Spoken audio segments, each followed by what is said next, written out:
Hello everyone. Please tell me, which city are you listening from? What time is it there? Is everything okay? Or does it feel like someone's watching you?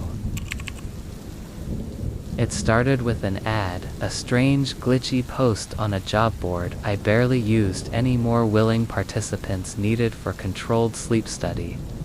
Sleep 72 hours in a monitored environment, all meals provided, no interruptions. Pay 10,000 I had just lost. My job, my rent was late, I hadn't eaten a proper meal in 3 days, so of course I clicked. There was no phone number, just a form, name, age, health conditions, sleep habits. I filled it out. 2 hours later I got an email: you've been selected, arrive tonight. Bring nothing, transportation will be sent, no address, just a time, 900 p.m. At 8:59 p.m.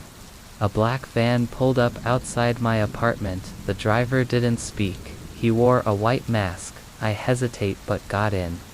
We drove for what felt like hours through winding roads, woods, darkness, no street signs. When we arrived, it wasn't a hospital, it was a warehouse. No lights outside, just one steel door open inside. It was clean, empty, quiet, a white room with a single bed, cameras in each corner, no windows, no clock. One man in a lab coat greeted me. He didn't smile. 72 hours you sleep.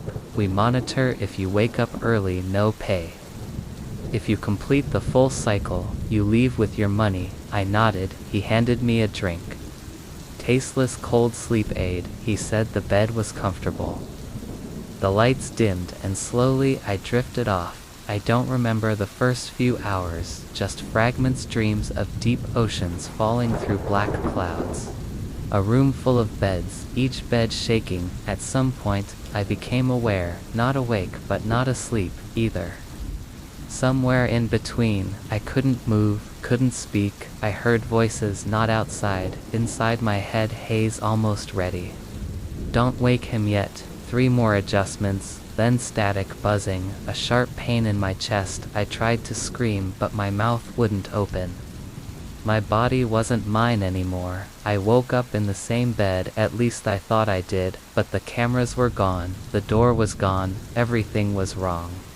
The corners of the room curved inward, the floor pulsed, and in the walls faces pressed outward like they were inside trying to push through the paint. I closed my eyes, wishing it was a dream. Suddenly I saw myself lying in the bed, eyes wide open, but I was standing across the room, watching my own body breathe. Then something else stood behind me. It leaned down and whispered, "We've replaced the dreamer." I woke again. This time there were people standing around the bed wearing lab coats, but their eyes were hollow. Black one held a clipboard. Subject 44, fully inverted consciousness, drifted into Layer 3, retain the body, release the rest. I tried to speak, tried to scream, but my voice was gone. Only one of them noticed. He leaned close and said, "You didn't just sleep. You crossed over, and now you belong here." When I opened my eyes again, I was outside in the van, clothes folded neatly in my lap. A small envelope, 10,000 in crisp cash. I stumbled home, no memory of days passing. But my phone said it had been exactly 72 hours. The nightmares started that night. I dreamed of rooms with no doors, of myself to a bed, screaming silently. Sometimes I see the lab coat people in mirrors, just watching me, smiling, waiting.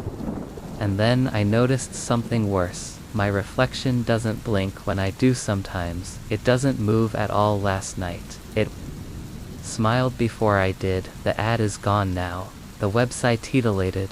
No records, no lab, no study, but I keep waking up in strange places, once in my bathtub, once outside, once in a field. I don't recognize each time. I'm barefoot. Each time there's dirt under my nails and the envelope of money. It's half empty now, but I don't remember spending a dime. Sometimes I wonder, did I really wake up? Or am I still in that room dreaming of freedom while something else walks in my skin? If you ever see an ad asking you to sleep for 72 hours for easy money, don't click, don't answer, because what they're buying isn't your sleep. It's your place in reality.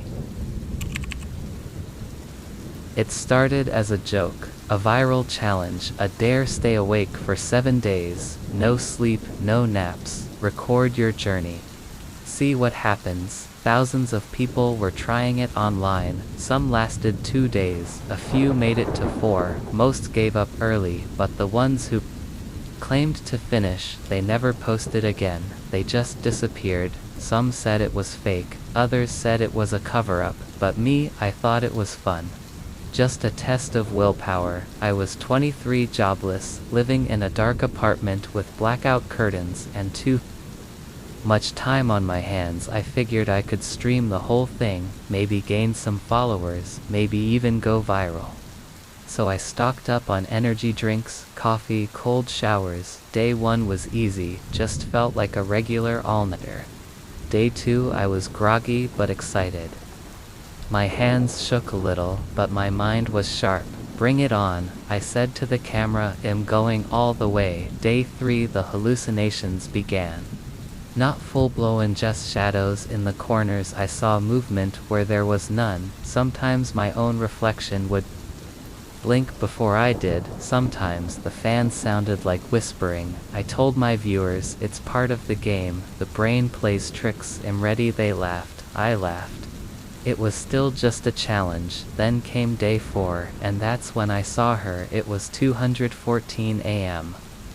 Was sitting in front of my webcam drinking my 4th cup of black coffee. The room was quiet, too quiet. Then on the screen behind me, in the dark hallway, a woman walked past, white dress, long hair, slow steps, not looking at my eat. I spun around. No. I rewound the stream. She was there, clear as day, but no door had opened, no sound, just movement. My followers thought it was a prank. Nice effect, good editing, who's the actress? But it wasn't a joke. I lived alone. From that point on, I saw her every night, not always clearly, sometimes just a glimpse in the mirror, sometimes behind the shower curtain, sometimes standing at the edge of my vision waiting, but always during the night. Always when I was tired, and every time I blinked. She came closer. Day 5, I stopped streaming. My skin itched, my eyes burned. I felt her watching me. The coffee didn't help anymore. My body screamed for rest. But I didn't stop. I couldn't, because the moment I closed my isovan for a second I saw her face. It was pale, hollow eyes, mouth too wide, no sound when she spoke, but I understood every word. You opened the door, you didn't know it, but you did. Day 6, the power went out, no lights, no phone, no escape, but somehow my webcam still glowed red, still watching. I sat in darkness. She moved freely now, closer, no more shadows. Just her standing in the middle of my room. Smiling. She didn't walk, she floated. And her head tilted slowly, like she was trying to understand what part of me was still awake. I tried to scream, but my voice was gone. My body shook, my nose bled. She leaned down, whispered without sound, one more day. Day 7, I don't remember it clearly. Just flashes, cold floor, crying, writing words on the wall that weren't mine, my own reflection staring at me with her eyes. I think I passed out. I don't know if it was sleep, but when I opened my eyes again, it was day 8. I had done it. 7 days no sleep challenge completed. I stumbled into the bathroom, looked at my face, pale, hollow, dark circles, so deep they looked like bruises, but that wasn't the worst part. The worst part was that she was still there in the mirror behind me smiling. That was 2 months ago. I sleep now, I try, but she comes every night, closer, clearer, more real than ever. They say sleep heals you, but there's a line you shouldn't cross, and I crossed it. When you stay awake too long, you don't just lose control of your body. You lose control of your reality, and something else slips in. If you ever think about doing the nose challenge, don't. Because once you see her, you'll never unsee her, and the worst part, she's real, but now so are you to her. It was supposed to be scientific, safe, controlled, the kind of research people get awards for.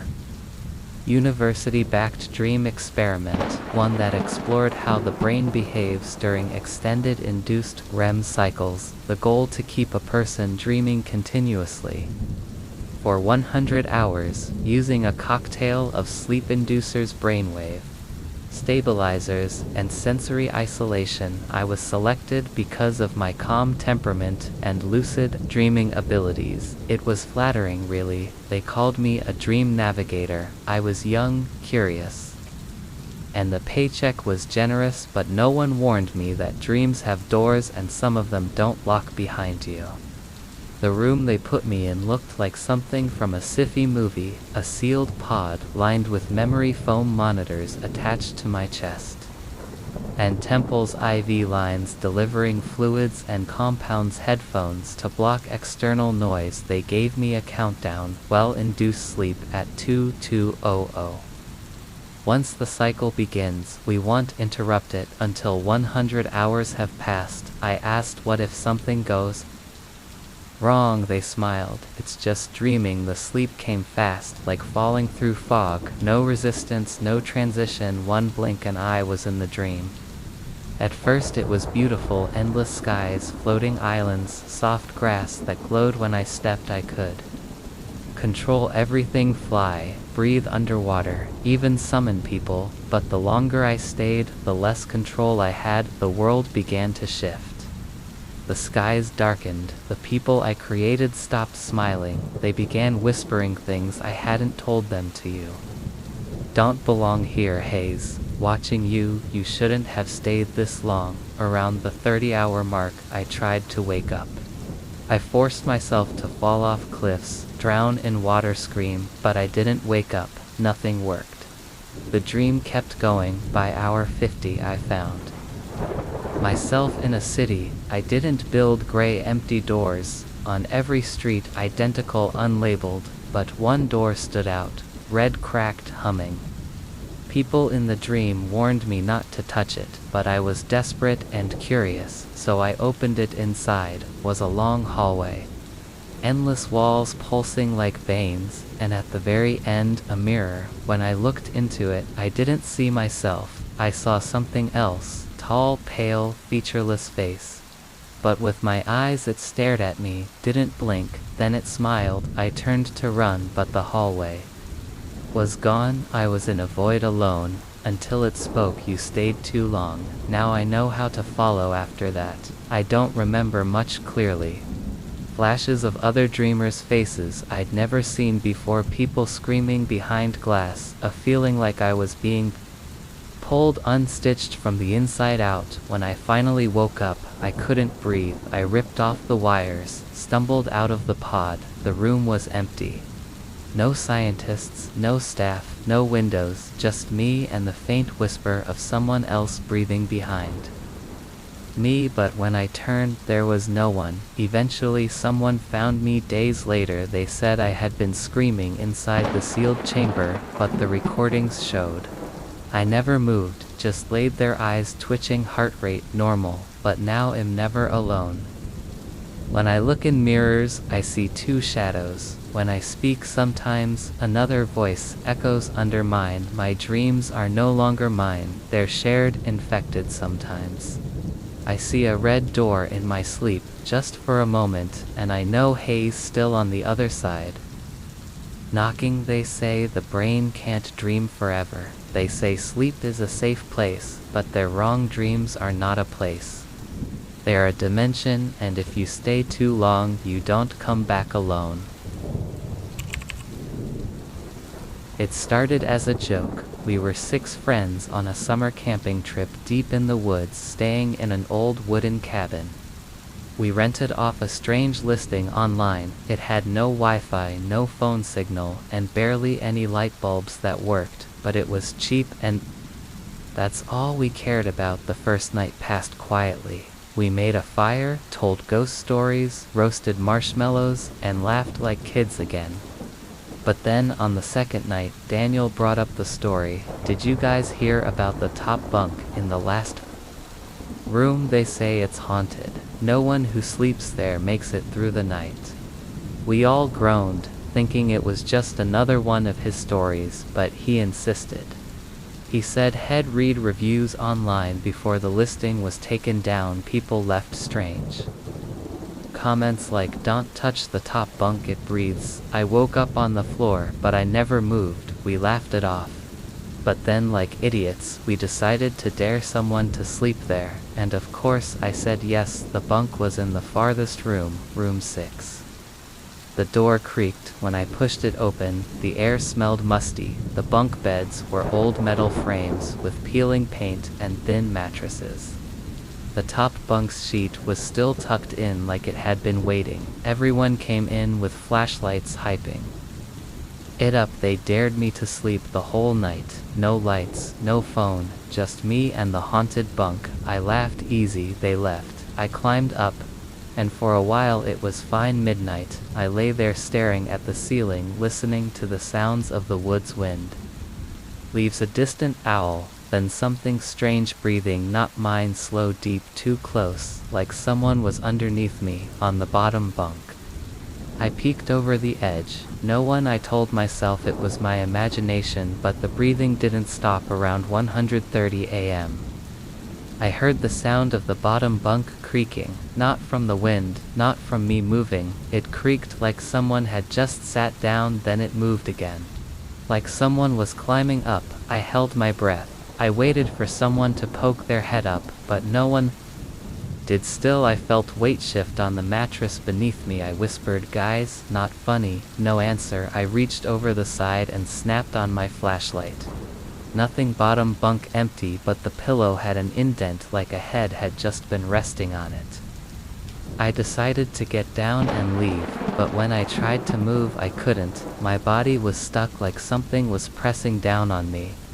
I gasped, heart racing. The room was cold, my breath visible, and that's when I saw it. On the ceiling right above me was a handprint, fresh, wet, smudged across the wood, like someone had dragged their hand from corner to corner. And then I felt a hand wrap around my ankle. I screamed, I thrashed, and suddenly I fell hard off the bunk, hit the wooden floor with a thud. My friends came running in laughing, until they saw my face, white, frozen, tears streaming down. I couldn't speak. I just pointed at the bed.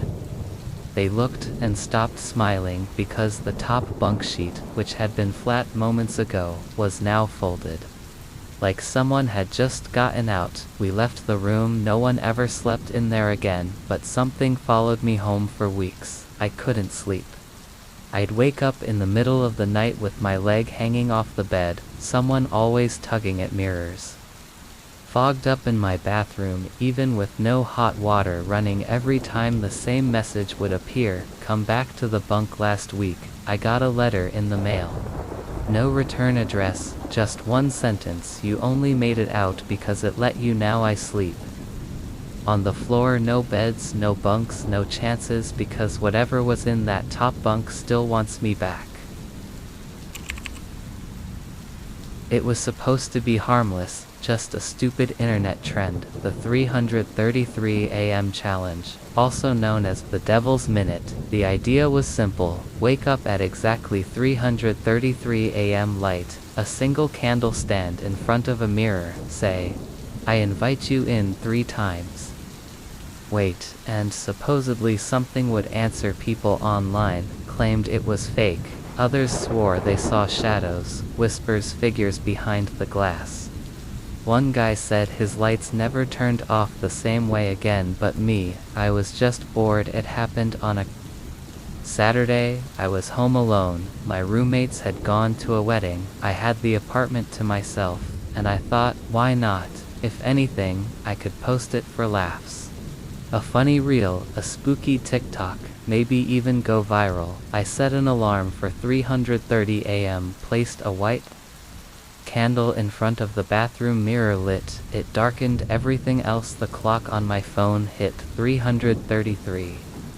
The candle flickered slightly. I looked at myself in the mirror and said the words, "I invite you in, I invite you in, I invite you in." Then I waited. Nothing. I stared at myself for nearly a minute, trying not to laugh. Then I turned to blow out the candle, but I froze, because in the reflection, I hadn't moved.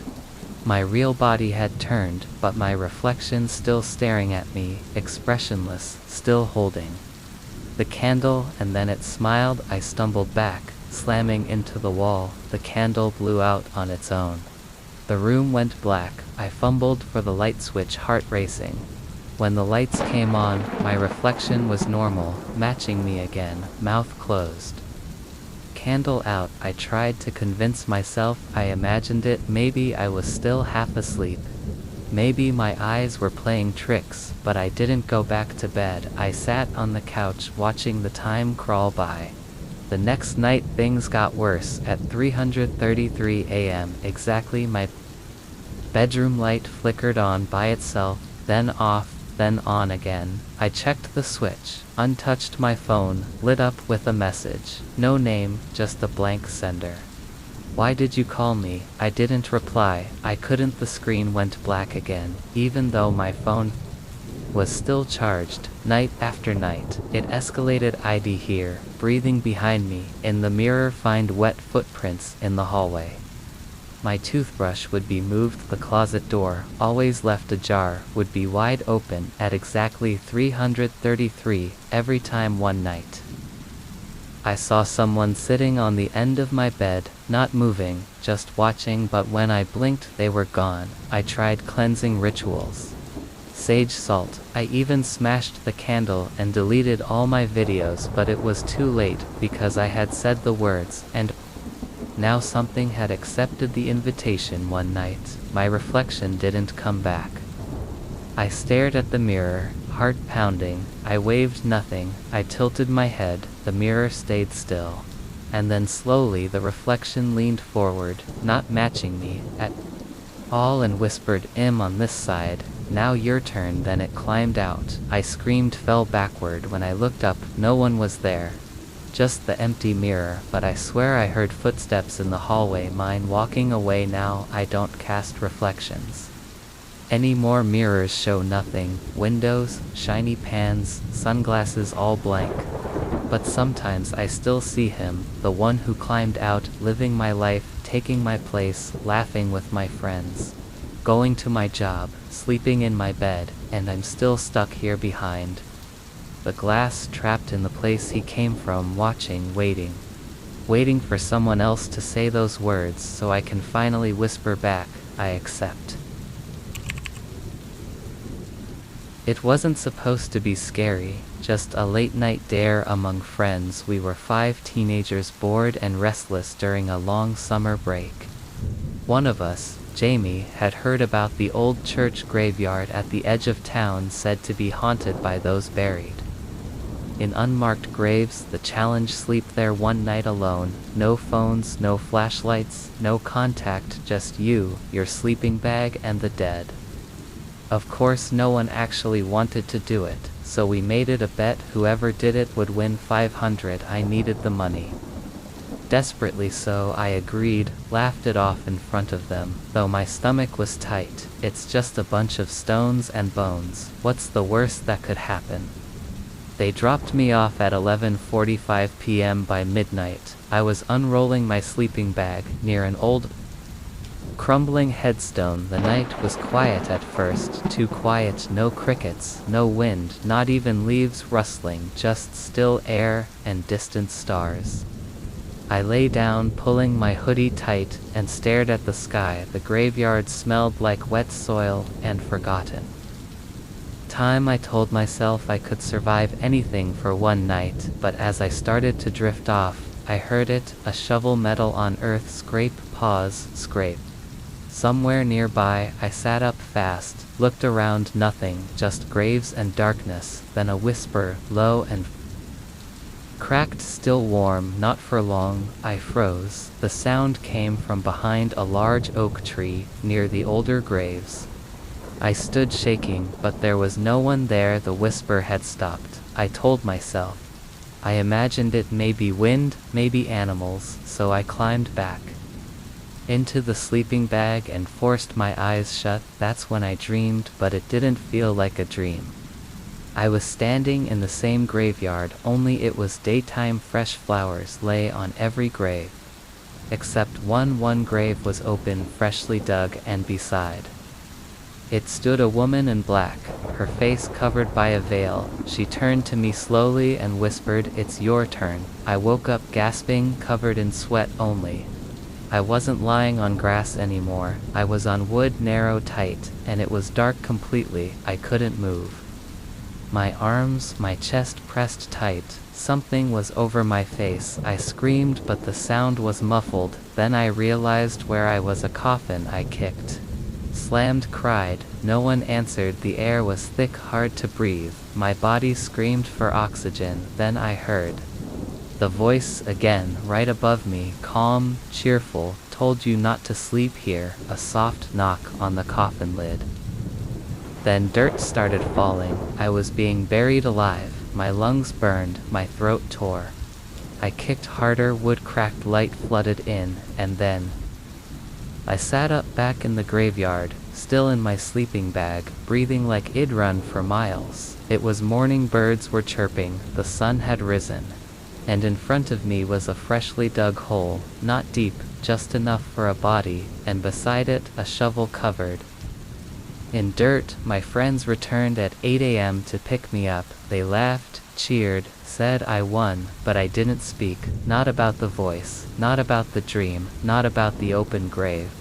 I couldn't, because something was still wrong that night back home. I tried to sleep, but the moment I closed my eyes, I was back underground in the coffin. Same dream, same whisper. You escaped once, but no one escapes twice. I woke up screaming, and every night since the dream comes back. Each time the dirt gets heavier, the lid closes faster, the voice gets louder. I don't sleep anymore because I know what's waiting, and now I tell everyone, never fall asleep in a graveyard, even if it's a joke. Even if you think it's safe, because the dead may forgive curiosity, but they never forgive trespass. It started as a game, just a stupid late-night dare among friends. We were all staying at my cousin's farmhouse for the weekend. Me, Rehan, Samir, Alicia, and Zara. The place was far out in the countryside. No neighbors, no lights outside, just trees and fog. The perfect setup for stories, pranks, and dares. After midnight, someone brought out a small black sleep mask. Alicia said it had belonged to her aunt, a woman who had disappeared in her sleep. Years ago, they found her bed undisturbed, no signs of a struggle. The only strange thing, the sleep mask was still warm when they entered the room hours later. We all laughed. It sounded like nonsense, but then Samir said, "Let's make it interesting." One of us wears the mask, lies in the guest room for 30 minutes, and comes back to tell what they saw or felt. It sounded harmless enough. No one wanted to go first, so I volunteered. The guest room was cold. The bed was old but clean. They handed me the sleep mask, and I remember hesitating. It smelled faintly of lavender and something else, like damp wood and metal, but I didn't want to look scared, so I put it on, lay down, and laughed. "See you in 30. They shut the door, and it was silent, total darkness. The sleep mask blocked out everything at first. I just listened, the faint creaks of the house, the wind outside. Then slowly something shifted. The air felt thicker. My breathing sounded too loud. I couldn't move, like something was holding my arms down gently at first, almost like fingers resting. But then they pressed harder.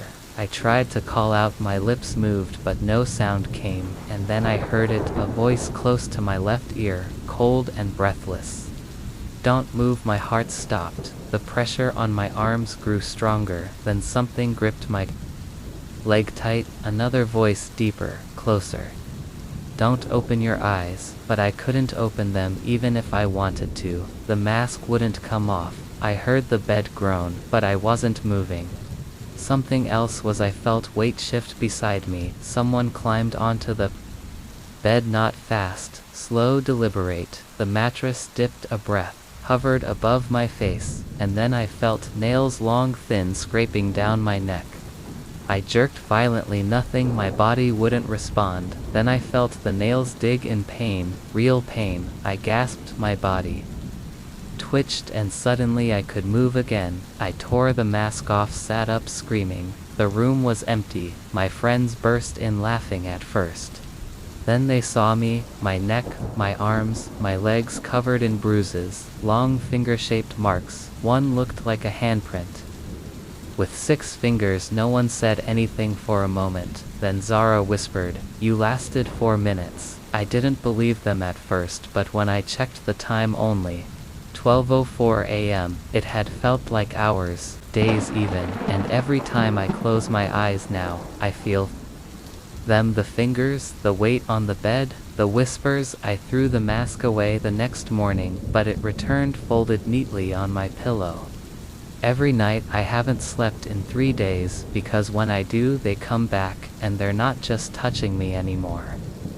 They're whispering something new now. One more night, and you'll stay. It was trending on a forum. I followed a group of insomniacs and thrill seekers who dared each other to do bizarre things while falling asleep in unusual places.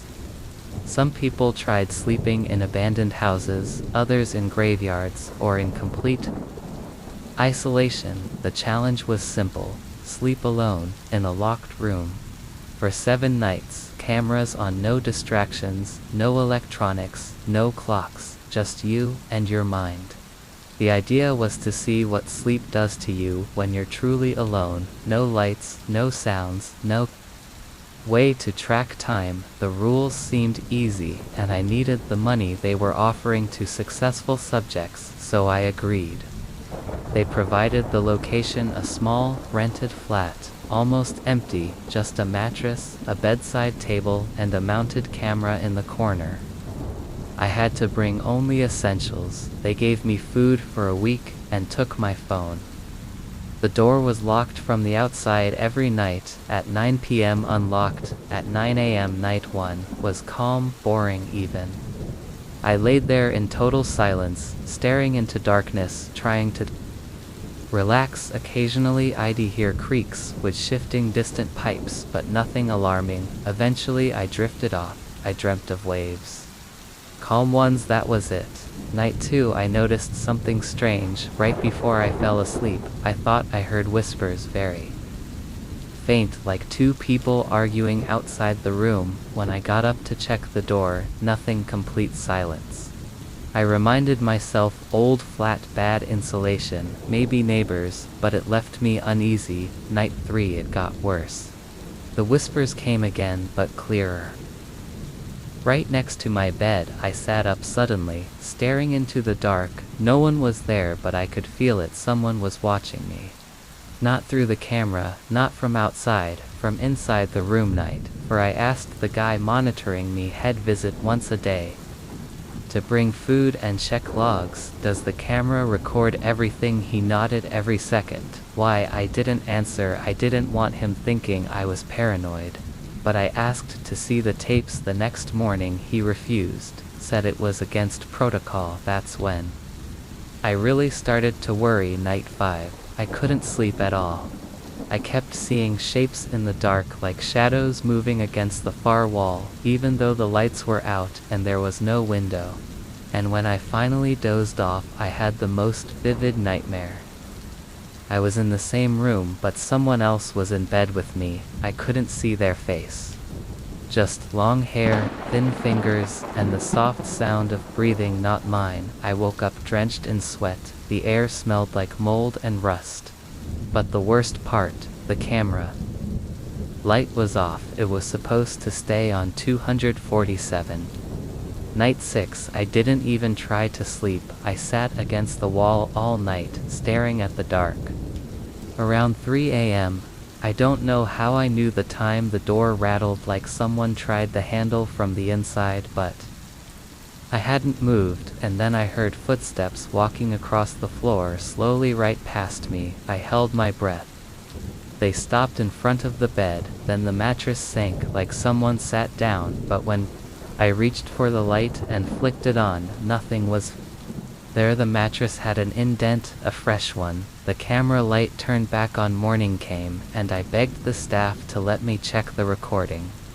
This time I was firm. Eventually they agreed. They pulled up the video for night 5. The footage was normal. At first just me sleeping, tossing, turning, but at 0312 I saw it. My body shifted slightly, then froze. A dark shape appeared near the edge of the bed, not a person, not an animal. Just something tall and thin, with long arms and no clear face. It stood there watching me, and then it turned, looked directly at the camera, and smiled. The screen glitched for 11 seconds. When it came back, I was alone. Night 7, I begged them to cancel, to let me go. They said the contract was clear, one final night, no exceptions. I cried. They locked the door anyway that night. I didn't lie in bed. I sat in the corner, arms around my knees, praying for the sun. The whispers came louder, like someone breathing in my ear. I didn't move. Then came a voice. You invited me, you watched me watch you now. It's my turn, I screamed. The lights exploded, the camera fell to the ground. Darkness. Then silence. I woke up in the hospital. The flat was found empty. No signs of forced entry. The camera was missing. I had scratches all over my back, and bruises shaped like hands on my arms. The experiment crew vanished. No one knows who they were. The place I stayed in doesn't exist on any rental record. Even the footage gone. But every night since, at 3 a.m., I wake up, I feel the mattress shift beside me, and the camera light in my room blinks red. Even though I never installed one, I'm still being watched. But now I don't know by who or from where. For 30 nights I didn't dream, not once, not even a flicker of a memory. When I woke up it was strange, because I used to dream a lot. Vivid dreams, some sweet, some scary, some nonsense, but then suddenly nothing, just blackness every night, empty sleep. At first I liked it. I thought maybe my brain was resting better, healing, but by the second week it felt wrong to quiet. People don't talk about how weird it feels to have no dreams at all, not one sound, not one image. It's like your mind turns off completely, like you've been erased while sleeping. I started waking up in sweat, not from nightmares, from the lack of them. I couldn't explain it. I saw doctors, they ran tests. Nothing was wrong, no stress, they said, clear scans, just good deep sleep. But it didn't feel good, it felt hollow. On the 30th night something changed. When I closed my eyes, I didn't feel peaceful, I felt watched. Not just a feeling, I knew something was waiting on the other side of sleep, but still nothing came, no dream, just that same dark void. I woke up gasping, heart racing, even though nothing had happened. Then came the 31st night. I didn't want to sleep. I fought it, drank coffee, walked around, splashed water on my face, but by 3:14 a.m., I was too tired. I collapsed into bed, and that's when I dreamed. It was a room, small, empty, no windows, one door. I stood barefoot on a cold stone floor. Everything was gray, the walls, the ceiling, even the air felt colorless. And in the corner something was crouching. I couldn't see its face, just a dark figure, unmoving. I wanted to scream, but no sound came. I tried to run, but my legs wouldn't move. Then it spoke, not in words, in thoughts. like it pushed its voice into my brain. You left the door open, so I waited for 30 nights, and now I've stepped in it. Stood so tall it bent at the neck to avoid the ceiling. Its arms scraped the floor, and slowly it smiled.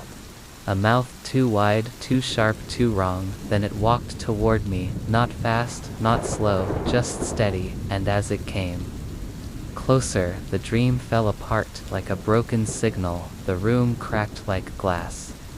Pieces of the dream peeled off and vanished into the dark, and I woke up, except I didn't. I was in my room. Yes, in my bed, but the air was cold, the lights wouldn't turn on, and the clock frozen at 3:33 a.m. I sat up, and there in the corner of my real room, it was standing, not crouched anymore, standing tall, watching me, the same thing from the dream. Its fingers touched the ceiling. Its eyes weren't eyes, just black sockets. It whispered aloud this time, "Thank you for dreaming again." Then it disappeared the next morning. Everything was normal, the lights worked, the clock moved, but something was different, because now every night I dream of that same room, same stone floor, same gray air, and I'm always waiting in it. I don't move, I just wait, because the dream isn't mine anymore, it's his. And each night I get a little colder, a little quieter, more like him. I think the real me never woke up on the 31st night, only the part that's dreaming did, and it's still dreaming forever, and he's still walking toward me slowly every single night. It started with curiosity, just a silly idea I saw on Reddit. Put your phone on record and film yourself sleeping. You might be surprised what you catch. Some people posted their sleep talk, others caught themselves snoring, rolling, or saying strange things. A few claimed they captured visitors, shadow people, whispers, objects moving. I didn't believe any of that, but I was curious. So one Friday night, I set my phone at the corner of my bed, camera pointing straight at me, plugged in night mode on. I hit record and went to sleep. The next morning, I almost forgot about it. I scrolled through notifications, answered texts, and finally remembered the video. 6 hours long dark footage, nothing exciting. I fast-forwarded casually around the 2:37 a.m. mark. Something strange caught my eye. The sheets moved, not a lot, not because of me. The covers near my feet pulled slightly, as if tugged. Just a few inches. I rewound it, watched again, same movement. It wasn't the wind, no fans were on. I brushed it off. Maybe it was my leg twitching still. It was weird, but the next night I recorded again, and the night after that, and by the third night something changed. At exactly 3:11 a.m. the camera shook. Just once, like someone bumped the bed. Then I saw it, a shadow moved across the far wall, quick, tall, thin. No one else was in the room. My door was closed, but the shape was there, clear as day. It crossed the room slowly, then stopped right beside me. I watched myself sleeping completely unaware as this dark figure leaned forward. Its head hovered above mine for almost 2 minutes, then it backed away and vanished. I didn't sleep at all the following night. I kept the lights on, triple locked. The door didn't record, but something still happened at 3:00 a.m.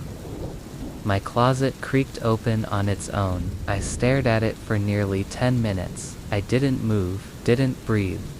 Eventually I got up, forced it shut, and pushed a chair in front of it. When I returned to bed, my phone lit up by itself. A new video recording had started. I never touched it. I didn't know what to do. The next morning I checked the footage. It was only 2 minutes long. I watched, hand shaking. The bed was empty. I wasn't in the frame, but someone else was. Me standing at the foot of the bed, still unmoving, just staring at the camera only. I had no memory of it. The version of me in the video smiled. Then the screen went black. I stopped recording after that, deleted everything, reset the phone, changed rooms. slept on the couch, it didn't matter.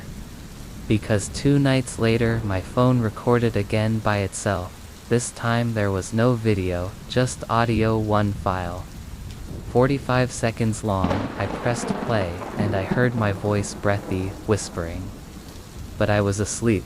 The voice said, "Hayes," standing over me again, "Hayes." Inside the closet now, he knows I can hear him. Then silence, then a second voice, not mine, low, hollow, laughing, only one word, "Finally."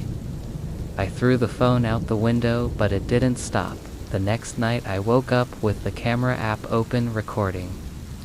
The screen showed something behind me, but when I turned around, there was nothing there, just cold air and a faint smell of soil. I haven't recorded anything since.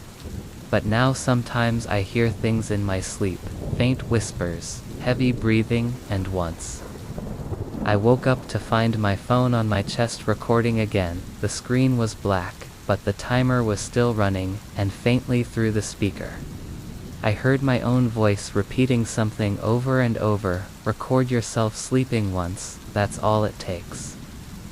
I don't remember saying it, but now I say it in my dreams again and again, and sometimes I see people in my dream rooms holding phones, setting them beside their beds. They think it's harmless.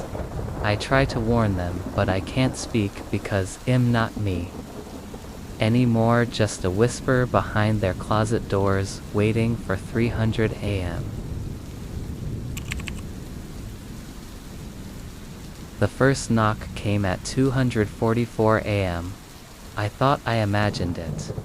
A soft, dull knock 3 times on the front door. I was half asleep, wrapped in a warm blanket, eyes still blurry. I lived alone in a small cottage near the woods, quiet place. Nearest neighbor was half a mile away. I sat up slightly, listening. Nothing. Maybe a branch, maybe an animal brushing against the door. I lay back down and fell asleep.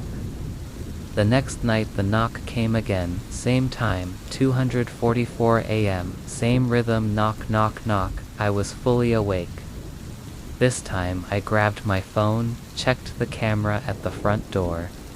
Nothing, just an empty porch and a faint wind blowing leaves, but something didn't feel right.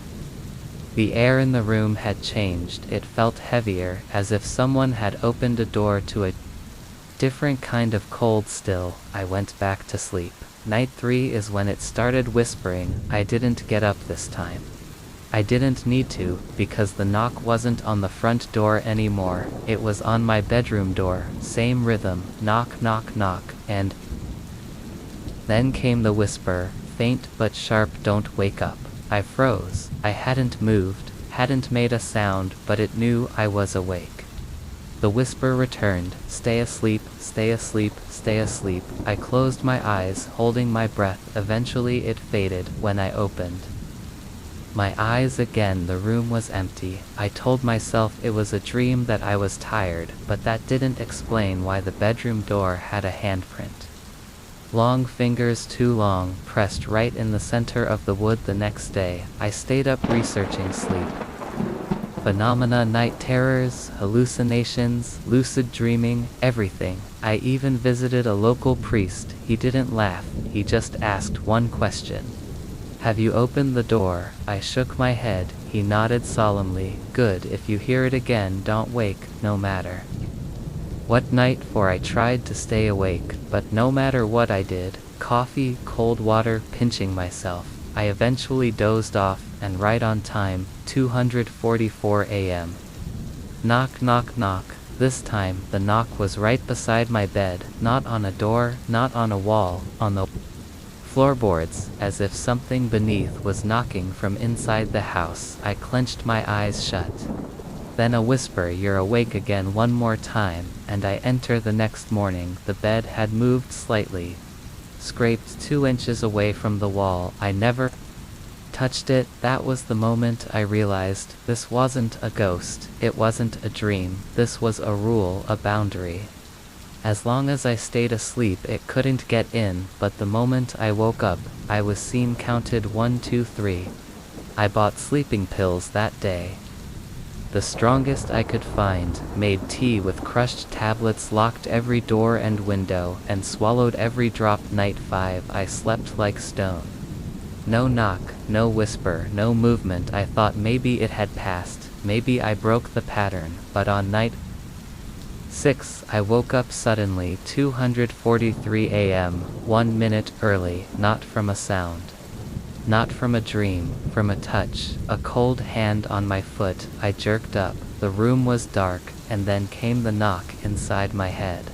Like my skull was being tapped. Knock, knock, knock, then the voice again, this time louder. You're awake. 3 times now.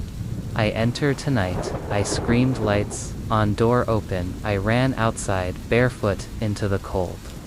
Waited till sunrise. I never went back in. Now I sleep at a friend's place. Never alone, never without light. But I know this isn't over, because last night as I began to drift off, right as my eyes closed, I heard it again from the inside of my pillow. Knock, knock, knock, and a whisper. Sleep deeply, little one. Next time you want, wake up. Never open your eyes when you hear the knock. Never let it count to 3, and whatever you do, stay asleep.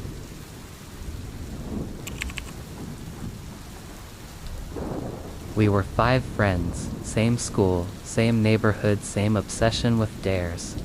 One weekend we had a sleepover at Imran's farmhouse on the edge of the village. No Wi-Fi, no phone signals, no one nearby. It was perfect for the dumb things we liked to do. Truth or dare, Bloody Mary, hide and seek at 3 a.m. But that night we played something new, a sleep challenge. It started with a joke, Imran said. Let's see who can stay awake the longest. Last one to sleep wins. First one to sleep gets a penalty. What kind of penalty? I asked. He grinned. We let the nightman in. We all laughed, even though we didn't know what that meant. Who's the nightman? He shrugged. You'll see, just don't fall asleep. We made rules. No phones, no caffeine, no going to the bathroom alone. You fall asleep, you lose. It was dumb, but we were 16 and bored, and the night was long. By 200 a.m. we were still awake, playing cards, sharing ghost stories, laughing too loud. Then Amr started nodding off, eyes blinking slowly, head swaying. We all noticed. Don't do it, Imran warned him. Last one to sleep wins, remember? Imran smiled lazily. Fine. Just resting my eyes. 5 minutes later, he was out. We laughed, tossed a pillow at him, and moved on, but 10 minutes later, he began to shake. At first we thought he was dreaming, then he started mumbling like he was talking to someone, his hands clenched into fists. We got nervous. Samir nudged him. Amr, hey man, wake up. No response. He just kept muttering one word over and over. Dark, dark. Haze here. We turned on the lights. Imran grabbed him by the shoulders and shook him hard. Still nothing. His eyes were open, but they weren't looking at us. They were staring at something behind us. Then he screamed so loud the walls shook. He thrashed once, and then went still, just like that. Gone, not breathing, not moving, his face frozen in pure terror. We called the ambulance. Called his parents, everyone. They said it was a seizure, that maybe he had a hidden condition, but we knew the truth. We were there. We saw him look at something none of us could see.